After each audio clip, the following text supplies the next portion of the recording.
Let's get into the human movement system.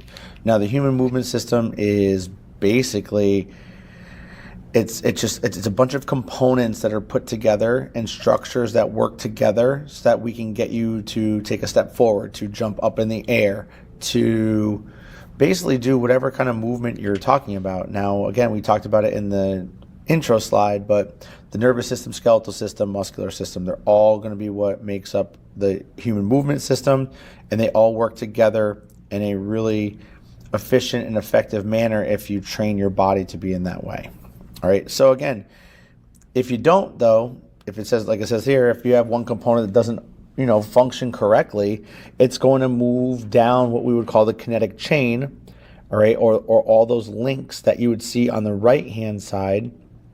And all of those links, if one of them starts to either break down, move in a different direction, or basically just has a faulty pattern to it, it'll affect the whole system. So if something is going on in the ankles, that could affect anything all the way up into the cervical spine. Hips, we know that hips really work in conjunction with the lumbar spine. So you can see how if one is affected, the other could be as well. And we always think about one above, one below. But at the same time, depending upon the situation, it could be more than one checkpoint above or below. So just kind of something to think about.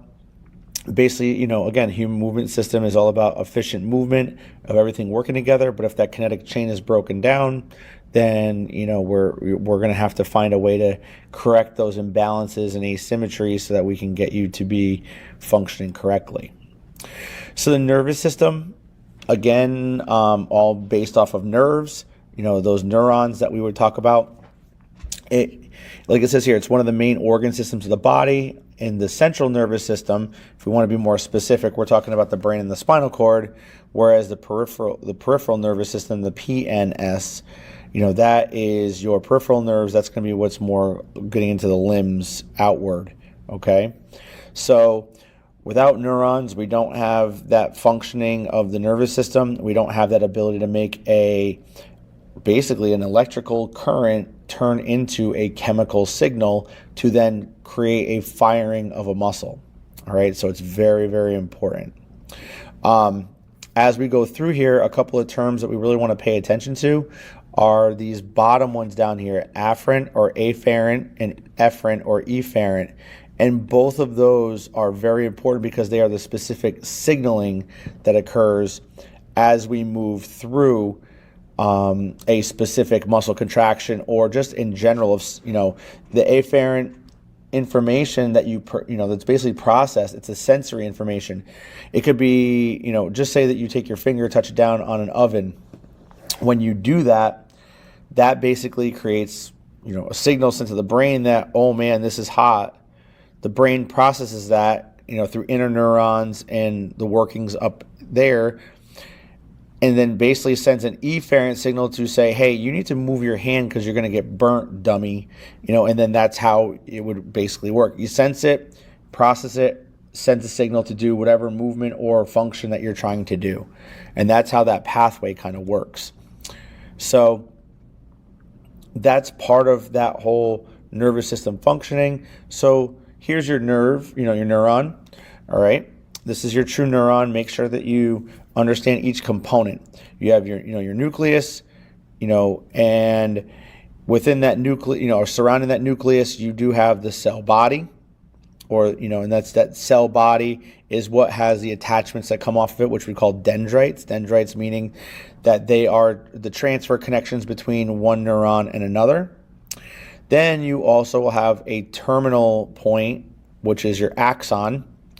That axon has a, basically like the tail, all right? That tail can end in what we would call synaptic terminals. Now, at the ends of those synaptic terminals is where typically you would have those connection points to the sarcolemma, or basically the muscle, all right? And that's where we have, like we said in the previous slide, the electrical current turns into the chemical component at that point, and that's when muscle contraction can start happening. Now, a lot like other things, there are 4 primary ingredients that are needed for nervous systems to fire: sodium, potassium, magnesium, and you also need water. So if you're dehydrated, that can also have an improper function for you. All right, so again, just kind of paying attention to the structure points for this, making sure you know what an axon is, what a dendrite is, all right, and that'll help you to be able to kind of understand the main parts that we're looking at. For the central nervous system, we said it's divided into that brain and spinal cord. The peripheral nervous system, the PNS, that is the point where you have everything going out to the periphery. So you have 12 pairs of cranial nerves, or you have 12 cranial nerves, 31 pairs of spinal nerves, and you also have sensory receptors that will detect changes in touch, changes in pressure, changes in tension, so that you can have those sensory information sent back afferently to then relay information efferently to move as we need. Then I spoke a couple slides ago about interneurons. They are within the spinal cord, and basically when you look at it, it is a function where once you have that afferent signal, so follow the blue line you'll see is that sensory nerve. It's sent into what we would call the horns of the spinal cord, and you'll see the blue part there. It goes into the interneuron. There is detection agencies there, and at that point, that interneuron processes, takes the process information and sends it out efferently to move your bicep, move your forearm, to then be able to take your finger off of whatever the stimulus was of it. Okay, so that's basically how you break down that whole process, afferent, efferent, and that's what we would call the reflex arc. And that's that whole process that we were talking about right down here on the bottom with the peripheral nerves and the interneurons, and how they work all together to provide a reflex to move in the proper manner. Also, for the nervous system, we talked about touch and pressure. That's, we have mechanoreceptors for that.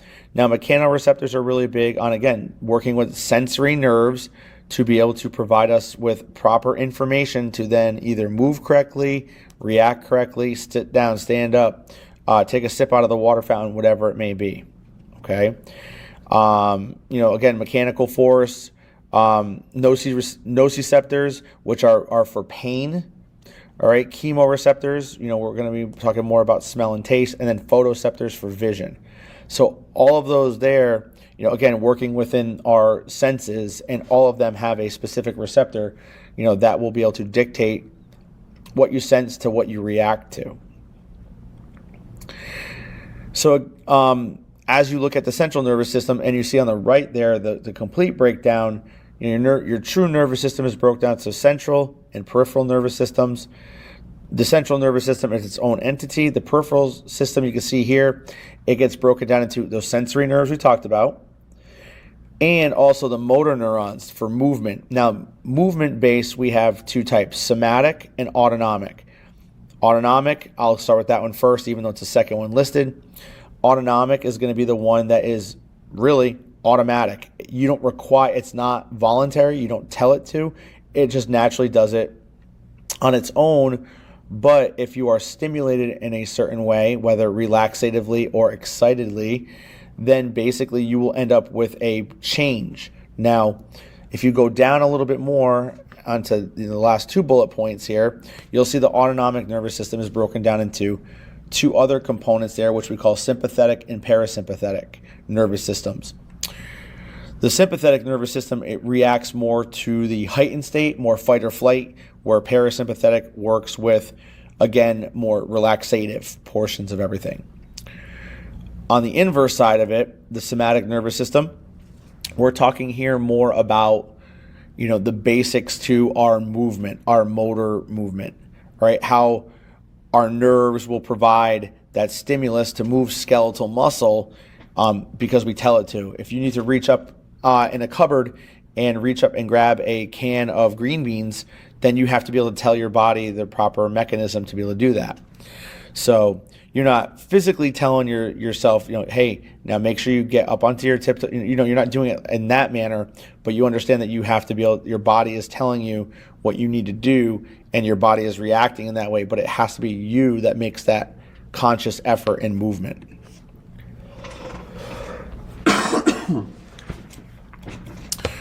So, again, we talked about that sensory function, all right, with all five senses. There's also something called proprioception, or basically just understanding where you are in your environment, where your body parts are located. And that works a lot with like balance and coordination, a little bit of agility. It also works around your posture. All right, so with proper posture comes proper detecting agents of where you are in space. And that's what proprioception is really more about.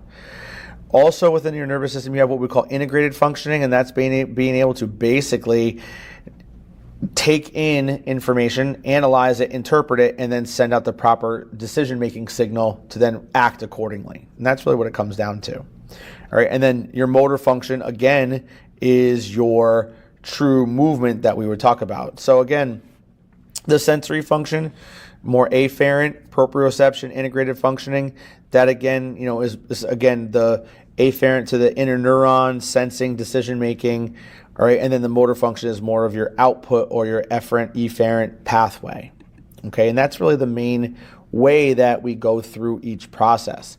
And then once your motor function occurs, the sensory function may have to react in another manner so that we can then react in another way to do another task that we have in front of us. So when you're multitasking, you're always going through sensory function, motor function, sensory function, motor function, and everything in between. So you're doing a lot of decision making. So if you're a great multitasker, and you're doing it second nature, then you're going through all 4 of these steps very handily without really worrying too much about it.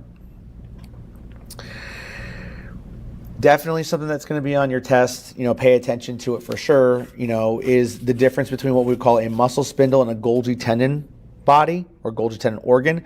We'll hit on the muscle spindle first. Now, don't make it more difficult on yourself. Make sure for your sake, muscle spindles are found in the muscle. Their job is to detect changes in length or stretch and the rate that happens, okay? So when we have muscle spindles, your body is basically preserving itself, meaning that when it's part of your sensory system, so when the muscle gets stretched in a manner, so, and I know it's kind of far-fetched here, but think about a person, like a male in particular, and they slip a little bit and they get into that split, position that, males typically are not as flexible as females, but in this sense, a male who is not very flexible and he gets into that, that position of a split, now he is going to feel that very handily, and his muscle spindles are going to try to do whatever they can to avoid excessive stretching. But if you slip and fall too much, that's why you'll get injuries, because muscle spindles weren't able to preserve and basically avoid that from happening.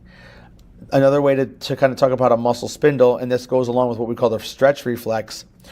If you were to have somebody lay down on the ground, have them put one leg straight, so just say their left leg straight, you take their right leg and you do a hamstring stretch. So if they're lying on their back, you're going to try to bring the toes up into the air and try to flex the hip.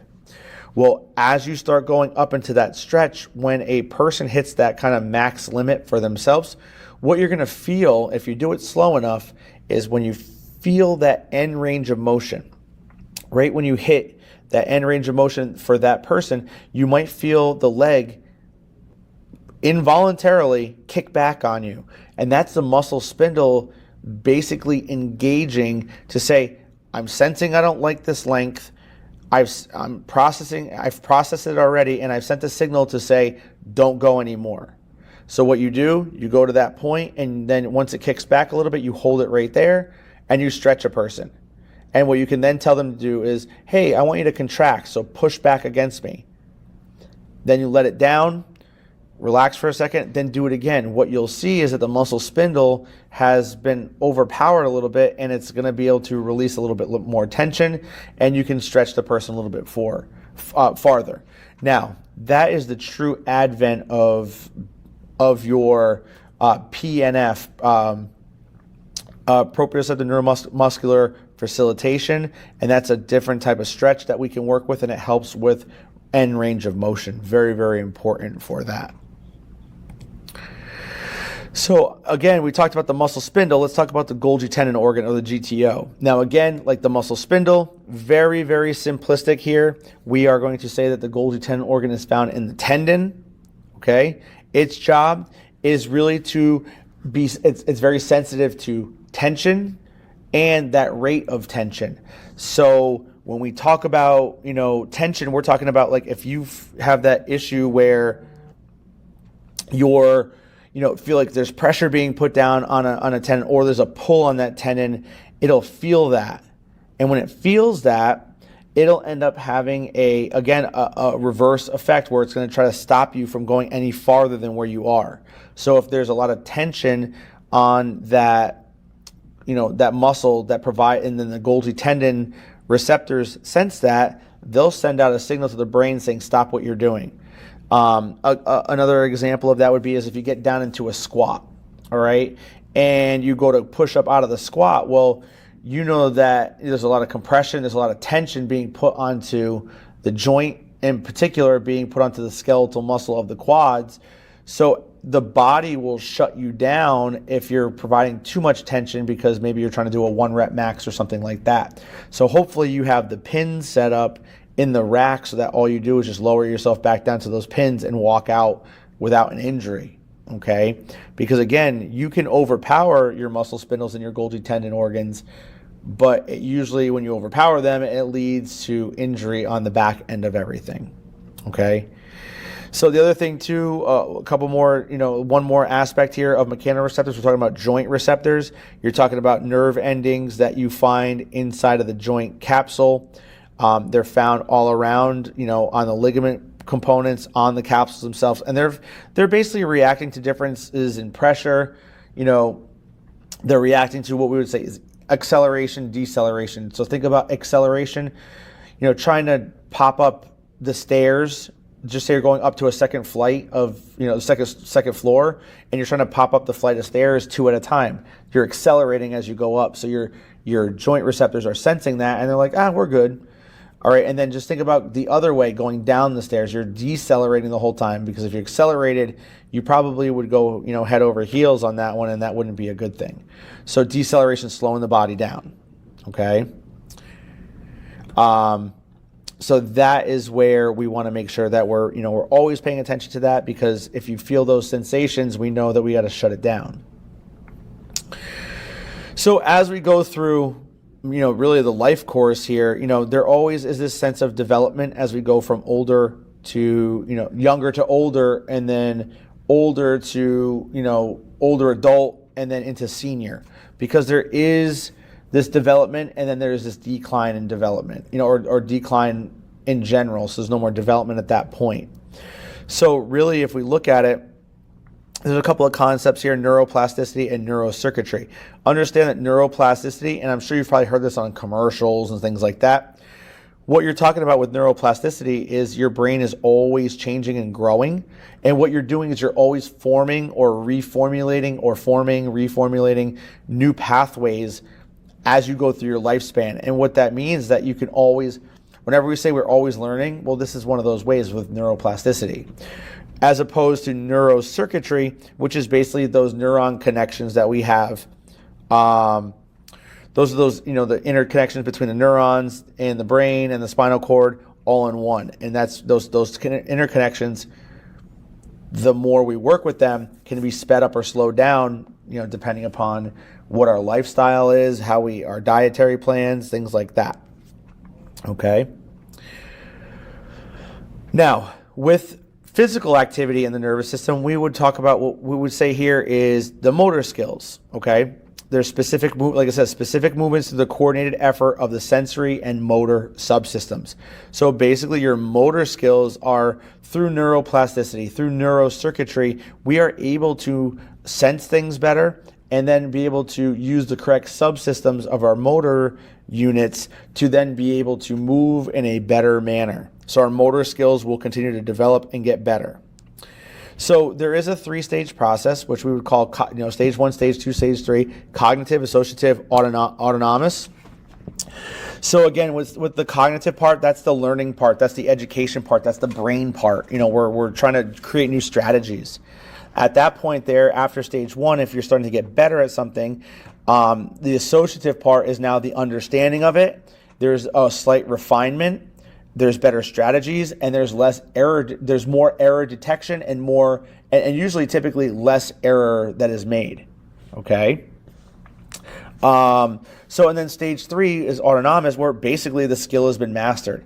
So again, think about a kid, a 3-year-old kid picks up a tennis ball and just picks up, and someone says, throw it to me. And he throws it, and it's like an underhand, it's like a part sidearm, part underhand throw. Well, as that child learns, meaning sees other people doing it, feels it on his own, starting to detect that, that pattern, the associative is taking over at that point until that child has a good, what we would call, in motor learning, is a good step, twist, and throw. Okay? And that step, twist, and throw is just a development part to that. So again, refining through practice. Then as that child has, again, maybe they're not 3 years old anymore. Maybe they're 8 and they're playing like a farm league, 8 to 10-year-olds or whatever it may be. Now they can take a ball and throw it from the outfield to second base. They can be a pitcher. All those things, that's autonomous. They don't worry about it. They are independent of having to think about it. They just do it. Okay, and that's really how that process works. So we kind of hit on the nervous system, but let's talk about the skeletal system. All right, we know the skeletal system itself shapes us, okay? It supports us, and it provides structure on the movement that we're doing. Also, interestingly enough, it does produce specifics for our blood. So our bone stores minerals, but it also has a storage of marrow. Now, in the long part, the shaft of the bone, which we call the diaphysis, that diaphysis has a cavity in it, and in that cavity is what we'd find is yellow bone marrow. That yellow bone marrow is what we would use and what it makes white blood cells. Okay? White blood cells for immune system. So white blood cells are there, about 1% of our blood.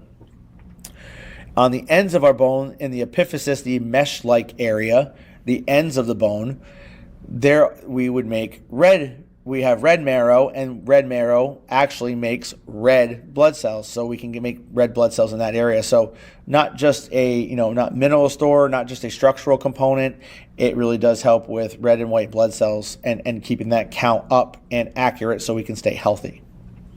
All right. A couple of things to pay attention to here. Understanding that, poor nutrition, lack of activity, so being sedentary or low activity can lead to osteoporosis later on. Also understand, too, that osteoporosis can be something that is dealt with, and this might be talked about later in the book, but you're talking about how early onset osteoporosis can occur with females who have basically had a stoppage of their period, so amenorrhea, and they are, they're hormonally imbalanced, so therefore it could lead to early onset osteoporosis. So just again, some other aspects to think about. So again, with the skeletal system, a few things we want to pay attention to. Anything that, a muscle that connects to a bone that is connected via a tendon, any bone that is connected to another bone is connected by a ligament, and two or more bones coming together and creating a junction is what we would call a joint. That's definitely something that will be most likely will be on your CPT exam if you were to take that. So make sure you know what a joint is. And it's just, again, two or more bones coming together in some sort of format and some, depending upon what type of joint it is, to create a movement and create torque at that area to supply us with movement is a joint. So with our skeletal system broken up into the axial and the appendicular. Now, the axial skeleton is more, think about your axle compared to a tire, okay? The axle is the center section. It's what everything revolves around. So your skull, your rib cage, and your vertebral column, that's your axial skeleton. Anything else, arms, leg, and your pelvic girdle are actually considered to be your appendicular. So again, with the appendicular skeleton, that's more for movement base. Axial skeleton is more for stabilization and not to say that the appendicular is not, but the axial is more about the structure and maintaining form for the body and protective measures as well. So again, with bones, we know that they serve two very important parts. They create a movement pattern using them as a lever, and levers we'll get into in another chapter. And again, there's that. But again, with a lever, it provides a axis of rotation, and where the forces are placed will create a movement in some way, shape, or form. And then your support system for proper posture, and that with proper posture you can have proper distribution of force. Okay, so with bone growth, particularly post-exercise or going through growth patterns, we are constantly breaking down, building up, breaking down, building up. But if we stay in positive bone growth, that means that we remodel constantly, and whatever we broke down, we built back up. Okay? So when we break down bones, think of osteoclasts. When bones are broken down, think osteoclasts and osteoclasts. With that C, think about crash. Okay? Osteoblast with B for the blast. The B means build. All right, so osteoclast crash, osteoblast build. So we break down new bone, build it back up, and that is, with that remodeling, typically you'll follow the Wolff's Law, and Wolff's Law just means that wherever the line of stress was on that bone is where the remodeling will occur. So if it's right down the center, then Wolff's Law would dictate that that line of stress would be where we would start to remodel for that area. Okay? The right-hand picture over here, you can definitely see where it says the point of stress. That area where all those arrows are going that's probably where you're going to have a lot more breakdown, and that's most likely going to be where you would have your remodeling occur.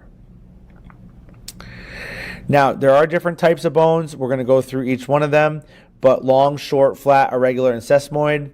All right. So, and they give you the examples over here on the right. So if you're looking for study purposes, just kind of pay attention to what they look like characteristic-wise, and then some examples of it, because they're on the test. There may be examples that, the humerus would be an example of this type of bone, and you wouldn't say flat, you would say long.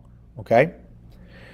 So, long bones, usually your more traditional bone that you would think of, your femur, all right, your humerus, your radius, your ulna, all right, tib, fib, all right, those are all, long bones, all right? Now, the ends of the bone are going to vary, but understand that we're talking more about their larger bone structures, okay? And if you look, again, long cylindrical body with irregular or widened bony ends. Whereas a short bone, all right, like it says here, similar in length and width and appears somewhat cubical in shape. So if you look at the example of a short bone, we're talking about the carpals of the wrist, or, you could also have the ankle components of the carpals of the ankle. Flat bones are those that are thin, and they usually typically have 2 layers of compact bone, and they're usually surrounded by some spongy bone tissue. So an example of that is your scapula, very flat. It does have protrusions, like your acromion process up here. Okay, follow the arrow. All right, and up in this area here where you have your protrusion, again, it's just because the scap itself is flatter, that is more, the protrusions are more for muscle attachment sites. Irregular bones are those that are just they're kind of misshapen. They got a unique shape. They don't really fit the category of what we would consider a long bone or a short bone or a flat bone. Example of that would be your vertebrae. They all, and different levels of your vertebrae have different looks to them too. Okay. And then lastly, you have your sesamoid bones that are basically encapsulated inside of connective tissue. Now, typically, it's usually a tendon. Now, your patella is that your patellar tendon actually keeps the patella engulfed inside of that tendon. All right. So, and that's why your patella kind of is like one of those floating bones, because because engulfed by a tendon, it really doesn't have another connection point. Other things we want to talk about, bone markings. Now, bone markings are usually where we would have, like it says here, depressions. Those depressions, for one, there's other examples we'll talk about in a second, but those bone markings are typically there for, and that's usually attachment sites for muscles. All right. So if you look here, this is what we would call the intraspinous fossa of the scapula on the left, but it's flattened. That depression is flattened, and it's actually sitting a little bit lower than what the true, it's a little bit more what we would say recessed than anything.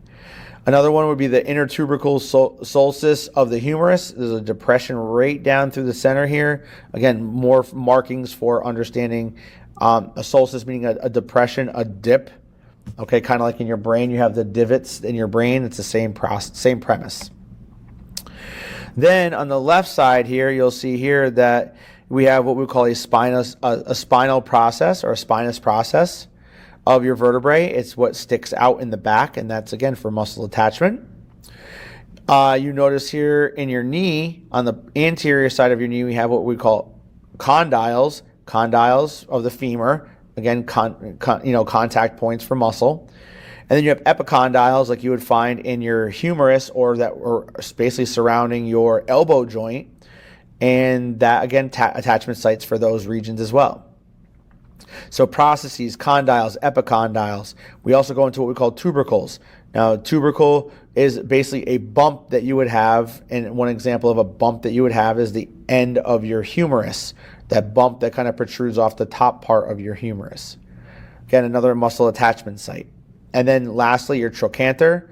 You have like you might hear greater trochanter or just trochanter in general, but kind of like the bump that comes off your humerus, it's a little bit larger, the trochanter is, and that's going to be found on your femur. Okay, so all examples of each of those different types of bone markings, and again, typically, those are muscle attachment sites that or ligament attachment sites that you have that are going to protrude a little bit so that they will connect to a certain point.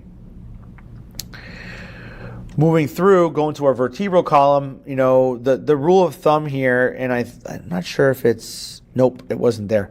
The vertebral column is more, think about how we would say you eat throughout the day. Your cervical spine has seven processes. So you got C7, so think about eating breakfast at 7 o'clock. Your thoracic spine has T1 to T12. Think about eating lunch at noon. Okay? And then your lumbar spine has 5. So eating, a little bit earlier than most people, but the lumbar spine has 5, so eating dinner at 5 o'clock. Okay? And then lastly, you have your sacrum, and then you also have your coccyx. Okay? And with those, that makes up your complete vertebral column from atlas all the way down to coccyx. Now, atlas is C1, and then the axis is C2. Now, within that vertebral column, you do have intervertebral discs, and intervertebral discs are those spongy-like structures that are made of cartilage that basically act as really a shock absorber. They actually help allow movement or sliding and gliding of that vertebral column with some rotation in there as well. And they basically, with that shock absorption, don't allow those to be bone on bone. Okay? Now, with the vertebral column, we always talk about how there is a neutral spine. Well, there is a slight, what we would call rounding in the cervical spine. And that would be more of what we would call concave, so more inward rounding. The thoracic spine has a rounding more outward, more convex, and then the lumbar spine has a little bit more of a concave or inward rounding again. So if you look on the right there, you'll see that line C1 to C7, T1 to T12, and then L1 to L5. You'll see here that makes a really nice neutral spine. What it does is it creates a better positioning for the head, it creates a better positioning for the rib cage, and it creates a better positioning for the pelvic region, which helps your femur stay in alignment, which doesn't affect your knees and ankles. So this neutral spine really makes a big difference when it comes to, again, movement, posture, and, imbalances that may occur throughout the system. We talked about what joints are when they interact with each other, but it just really depends on how these joints interact and how the movement would occur. Now, if you look, there are two terms down there, osteokinematics, arthrokinematics. Osteokinematics is basically the movement of a limb that you can see, okay? Where arthrokinematics is on those joint surfaces, you're going to have three other types, what we call roll, slide, and spin. Okay, you'll see here, rolling is the example that you would see right at the top of your, that would be your elbow, okay, going into some either flexion or extension, depending upon which way it's moving. Okay, the slide, you'd see here, there is a slide where you would have your knee, okay, the way that your femur moves. Now, this isn't two bones, it's just showing you that from an upper, a more vertical position to if you were to squat down. Okay, there's a slide there that occurs, sliding across the tib fib. And then lastly, you have spin or rotation. And then think about going from a palms up position, which we call supination, to a palm down position, okay, which would be, we would call pronation. And you can see that there is a spin and also a rotation of the thumb side radius crossing over the pinky side ulna, okay? So those roll, slide, and spin are very important. Those are your arthrokinematics, whereas osteokinematics are, if you see the joint move, that's osteokinematics. For classification purposes, though, when we look at everything, you'll see here you have synovial joints. All right, those synovial joints typically have a capsule.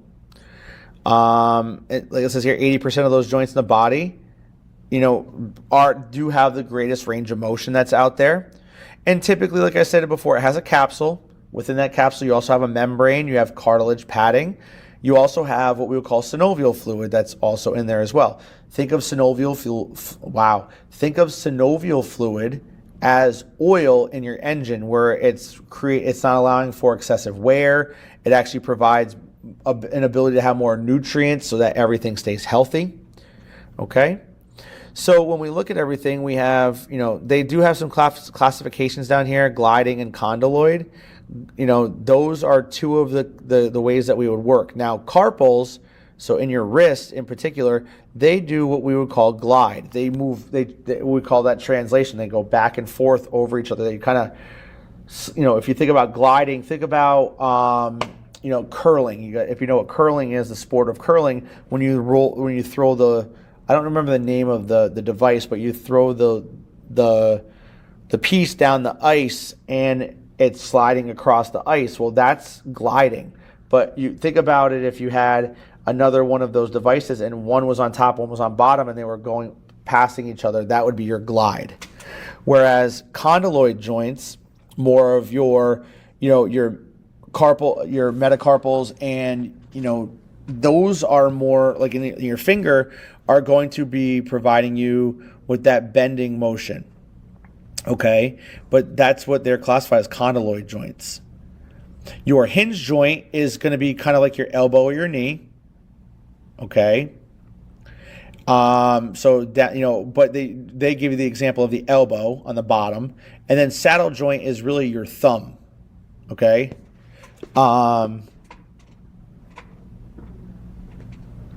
So when we are working with our thumb, all right, there's a little bit of that motion because it can rotate. It can rotate a little bit. It can go forward and backwards. Okay, those are components that we would work with a saddle joint, and that's typically found in your thumb. Other ones, pivot joints. You might see a pivot joint located in again with that radius ulna. All right, and that pivot joint allows for one direction. All right, and typically it's more of that rotational piece. And then ball and socket, your most mobile, that provides the most range of motion. Shoulder would be has more range of motion because it can go in multiple directions, whereas your hip is a little bit less range of motion simply because it is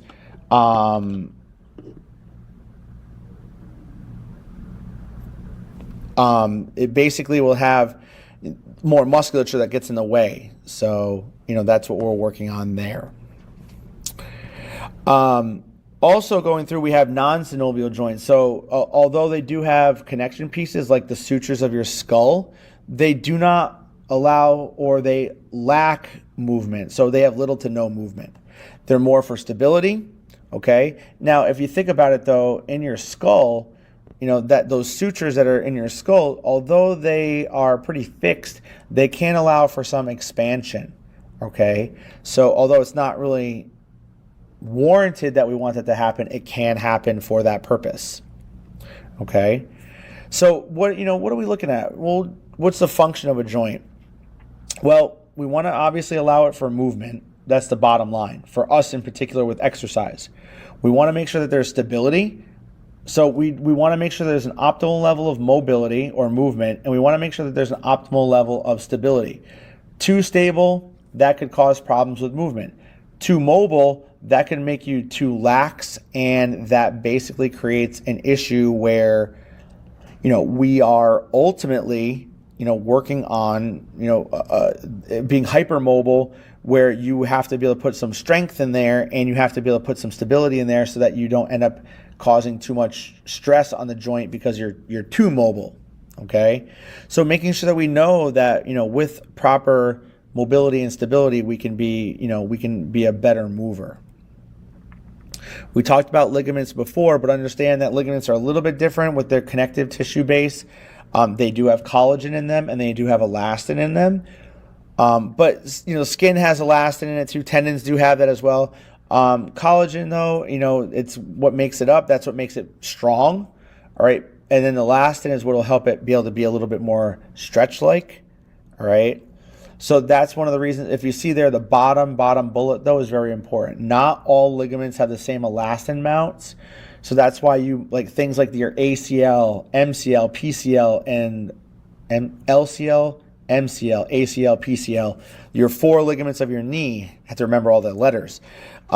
With those, they're a little bit less elastin based, and that's why when they get injured, they're very hard to repair, or they might have some other technique that needs to be repaired. So just be aware of that. Whereas if it's in the hip provides a little bit more movement, probably has a little bit more elastin in it than the knee would. Okay.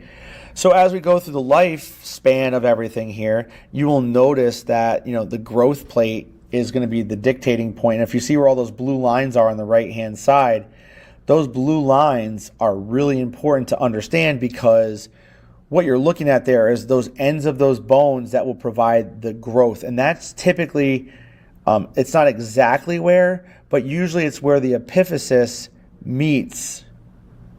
All right, where the epiphysis meets the diaphysis, and there's like a connection point there. So if that gets damaged, that can cause some growth problems as people age. Okay. So again, with bone mass, we want to make sure we're fighting off osteoporosis, but also understand too that with resistance training and what we would call weight bearing exercise. Now, weight bearing exercise, we're talking about running, jogging, walking. All right. Things that provide ground force. Now, rowing, biking, using a ski erg, all of those things are not, or swimming are not weight bearing. So anything that provides weight bearing will have a better reaction to bone mass. Okay. So when we talk about this, we're basically looking at it from the standpoint that the more weight bearing and resistance training we do, number one, it's going to affect our strength, but we're also going to help with agility, posture, and balance, which helps the bone in general. All right. But also as we age through the lifespan, if we can strengthen, if we can make someone more agile, we can keep their posture in a positive manner and create their balance better. Then as an older adult into your senior living, we can decrease the risk of falls and therefore less prone for fractures or, other styles of breaks, that may occur, but particularly fractures. But, with fractures, it doesn't just injure the bone, it injures blood vessels and nerves, which also can have a massive impact on a person's health. And then lastly, we'll finish up with the last very important muscular system. So understanding that the nerves in the skeletal system will interact with the muscle system to be able to move us. So the muscles are going to be, the nerves are going to excite the muscles, the muscles will interact with the bone to move us in a manner. Okay. So there's 3 different types: skeletal, cardiac, and smooth. All right. Of those, skeletal is the most important for movement. Cardiac is obviously found in the heart. And smooth muscle is typically found around organs, okay? And all of those they have different tasks, and they're basically slightly different in a certain way. Okay, skeletal muscle. When we talk about skeletal muscle, that is it's more related to cardiac muscle. They're very similar. Mitochondria are in there. They have all of their nuclei. Just a little bit different shape, where skeletal muscle is like long, whereas cardiac muscle is a little bit more cylindrical. Okay, so just a slight variation. But with skeletal muscle, we have to know the breakdown. Okay, basically understanding that the fascia is the direct covering of the belly of the muscle. Your epimysium is that really what we would call deep fascia, or the true outline of the whole belly of them, or the whole muscle itself. Okay, and then you can follow along on the right side with that picture there. The fascicles, or they're basically bundles of muscle fibers, and those bundles are surrounded by what we would call the perimysium. All right, and if you kind of follow along, that's the bottom one here. You can see they encompass a bundle of muscle fibers, and then your true muscle fiber within that fascicle is your true muscle fiber is your endomysium, right? Endomysium being within that that covering of the muscle fiber itself. Okay, so that's the breakdown of the bulk musculature, because we're going to get down into a little bit more of the contractile elements, which you will find in this picture a little bit more. Okay, so when we talk about your contractile units, understand that within a fiber, you're going to find a lot of different components. Okay, you're going to find sarcoplasm. Okay, sarcoplasm, fluid base. You're going to find glycogen, fat, minerals. You're going to find myoglobin. So again, myoglobin is muscular red blood cells. You're going to find mitochondria, and really taking food stuff and turning it into energy within the cells. Okay. We are also made up, within that fiber, where we have the smallest contractile units that are there. Those myofibrils are broken down into what we call myofilaments. Those are the actual contractile pieces of the muscle. Those myofilaments are what we would call actin and myosin, and we'll talk about those in a second. All right, and the actin and the myosin from Z line to Z line is what we would call a sarcomere. Okay, that sarcomere is the most important part because it contains all the actin and myosin, and it's truly the contractile piece that will shorten or lengthen a muscle. Now, if we look here, this right here is a true one muscle fiber. Now, within that muscle fiber, you can see there's your myofibrils, which again is the bundles. They're bundles of myofibrils. And within each myofibril, if you come to the right over here, you will see that from Z line right here up top to Z line on the bottom, that's your sarcomere. The thick filaments in the center with the heads are what we would call myosin, and the thin blue colored ones are what we would call actin. Okay, and all of those are important for, again, shortening and lengthening the muscles. We talked about it before, but the neural part, the neurons, the motor neurons have to be supplied to the fibers so that we can send an electrical signal across what we would call the neuromuscular junction, which is right here, across the, which we would say in the neuromuscular junction, the connection point that doesn't really connect. All right, that neuromuscular junction will send chemical signals, meaning ACH, acetylcholine, across the boundaries. If you look here through what we would call the synaptic gap, and that ACH, the pink things, they will connect to a receptor site, and then that will turn on the action to keep the action potential up, so it gets into the working muscle to then provide it with a stimulus to contract. All right, all of that revolves around what we would call your sliding filament theory. So when you have that ACH get in and it creates an action potential, that action potential gets into what we would call, and I'll go down right here, into what we would call your sarcoplasmic reticulum, this meshy-like substance. That sarcoplasmic reticulum will then release calcium into the muscle, which is the Ca2 plus right here. That calcium, once it's released into the muscle, will then take and go myosin and actin connecting to each other, the heads of the myosin connecting to the thin actin, and it'll basically, you ever seen Rock'em Sock'em Robots when you have the fist come up and it makes contact with maybe the head of the other opponent? But what it does is it pulls and ratchets everything to make it shorter and shorter and shorter, and that's when you know you have your muscles starting to contract. But it happens so quickly and so often in the presence of ATP that we always have what we call a power stroke, or that connection point and pull. Okay? So what happens here is if the nerve stops firing, then we have the reverse that happens. If the nerve stops firing, or the nerves stop, all the nerves that supply the muscles stop firing, then what would happen is we'd have calcium is put back into the sarcoplasmic reticulum. It's pulled back in like a vacuum. And when there's no calcium, what will happen is the myosin that was connecting to the actin will release, and everything will go back to resting length until another stimulus comes back down the line. Okay? Now, I know I went through that pretty quickly, but all of that is and it's all listed in here so that you can understand piece by piece how that all happens. Okay? But again, it cannot happen unless you have a actual nervous system impulse that comes down the line that creates the action, the release of acetylcholine that will then make an action potential on the muscles. And once that happens, we are good to go for a muscle to contract. So what that is called is the all or none principle. So when you have a motor unit, now remember, a motor unit is the nerve and the muscles that it supplies. Okay, that's a motor unit. Now there's two different types, type 1, type 2. Type 1 is more aerobic. It's hard to fatigue, okay? It provides a lot less force. Whereas a larger type 2 motor unit is going to supply muscles that are more explosive. They're easily fatigable, but they create a lot of power and generate a lot of force, okay? So all of those are important because a type 1 is going to be more like, you know, what we use to stabilize our body every day, because, you know, type 1 muscles, if they're not type 1 to hold us into proper posture, then we would fatigue out and be bent over all the time. Whereas, you know, a type 2 is more about like the really fast, explosive running and jumping types of things that we do that require a lot of force.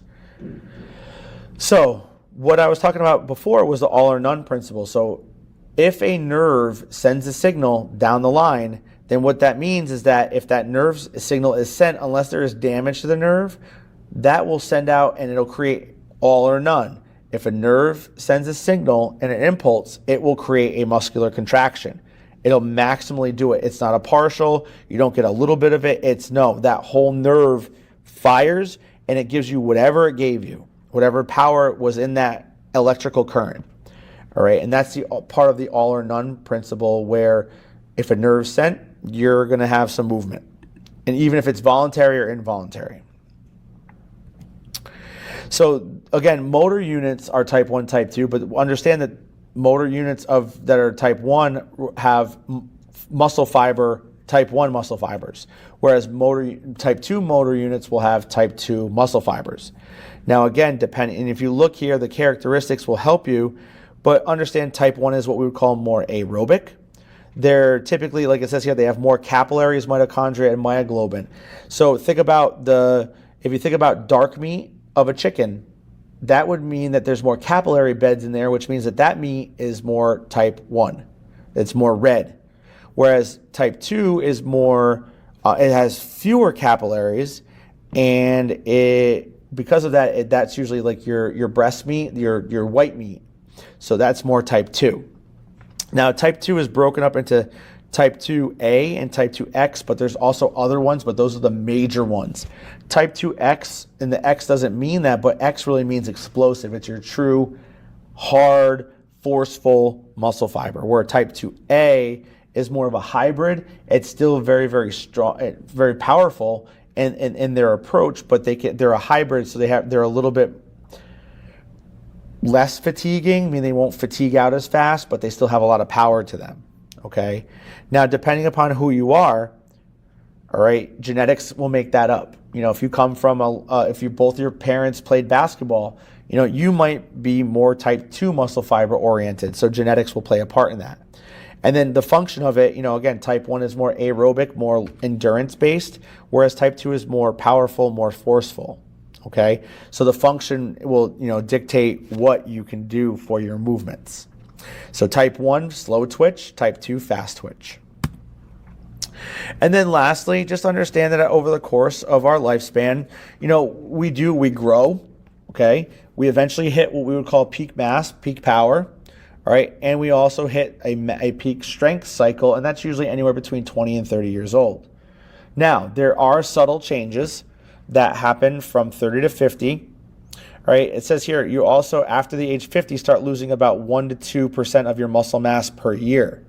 Now, that doesn't seem like a lot, but over the course of time, it can. So what do we always say? If you don't use it, you lose it. But we know that ultimately at some point we're going to start losing muscle mass. So what we want to do is maintain what we have as to the greatest capacity. Okay? So we have to be aware of that. So again, resistance training is going to help combat that loss. So over the lifespan, to keep our muscles strong and healthy, we want to make sure that we do add in resistance training to any other style of training that we do, because we want to preserve what we have. Okay? So nervous system, muscular system, skeletal system, their interactions, how that you put everything together, and a nerve will fire a muscle which will move the skeletals, which will move a bone. So very, very important as we pull through each part of that. So thanks for listening to this chapter 5. And if you need to, we'll be continuing on to chapter 6. So have a great day.